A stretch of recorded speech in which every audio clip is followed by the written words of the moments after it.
ഈ കാണുന്നത് ഗോൾഡ് ആണ്. ആ കാണുന്ന മൈൻ ലാബിന്റെ വാങ്കിഷ് 540 എന്ന മോഡലാണ്. ഇതിൽ ഹൈഡ് ആയി കിടക്കുന്ന ഒരു ഫീച്ചേഴ്സ് ഉണ്ട്. അത് എന്താണെന്നുള്ളത് ഞാൻ ജസ്റ്റ് ഒന്ന് കാണിച്ചു തരാം. നമുക്ക് ഒരുപാട് ടൈപ്പ് മെറ്റൽ നമുക്ക് ഇതിൽ സെറ്റ് ചെയ്യാൻ കഴിയും. ഗോൾഡ് വേണം സെറ്റ് ചെയ്യാൻ, കോപ്പർ വേണം സെറ്റ് ചെയ്യാൻ, ഏത് വേണമെങ്കിലും ഈ മോഡൽ സെറ്റ് ചെയ്യാൻ കഴിയും. അപ്പൊ നമുക്ക് ഹൈഡ് ആയി കിടക്കുന്ന ഫീച്ചേഴ്സ് എന്ന് വെച്ചാൽ ഇതിൽ ഓരോ കള്ളി നോക്കിയിട്ട് വേണം നമ്മൾ ഇതാക്കണം സെറ്റ് ചെയ്യണമെങ്കിൽ. അപ്പൊ നമുക്ക് കള്ളി അറിയില്ല, നമുക്ക് ചെറിയൊരു ഐഡിയ ഉണ്ട്. ഇത് ഹൈഡ് ആയി കിടക്കുന്ന ട്രിക്ക് ആട്ടോ. അപ്പൊ ജസ്റ്റ് ഒന്ന് കാണിച്ചു തരാം. ആദ്യം നിങ്ങൾ ചെയ്യേണ്ടതെന്ന് വെച്ചാൽ നിങ്ങൾക്ക് ഇപ്പൊ ജസ്റ്റ് ഈ മെറ്റലാണ് നിങ്ങൾക്ക് റിമൂവ് ചെയ്യേണ്ടതെങ്കിൽ ആദ്യം എടുത്തിട്ട് എന്താക്കുക, ജസ്റ്റ് ഒന്ന് ഇവല് ഷേക്ക് ചെയ്ത് കൊടുക്കുക. അപ്പൊ എന്താ ഇത് ഡിറ്റക്ട് ചെയ്യും, സൗണ്ട് കിട്ടില്ല. അതിനുശേഷം എന്താക്കുക, അവിടെ ജസ്റ്റ് ഒന്ന് ഓക്കെ, ഈ ഓഫ് ബട്ടൺ ഉണ്ട്, അതൊന്ന് ഓക്കെ അടിച്ചു കൊടുത്താൽ കേട്ടോ. അപ്പൊ എന്താ ചെയ്യാൻ മെറ്റൽ റിമൂവ് ആയിട്ട് ഞാൻ കാണിച്ചു തരാം.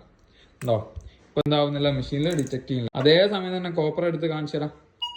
അപ്പൊ നമ്മൾ ഇതേ സിസ്റ്റം എന്താക്കാം, ഇവിടെ വരിക, ഒന്ന് ഓക്കെ അടിച്ചു കൊടുക്കുക. അപ്പൊ എന്താ ചെയ്യാൻ മെറ്റലും റിമൂവ് ആയി. നമ്മൾ ജസ്റ്റ് ഒന്ന് നോക്കുക, ഉണ്ടോ ഡിറ്റക്ട് ചെയ്യുന്നില്ല.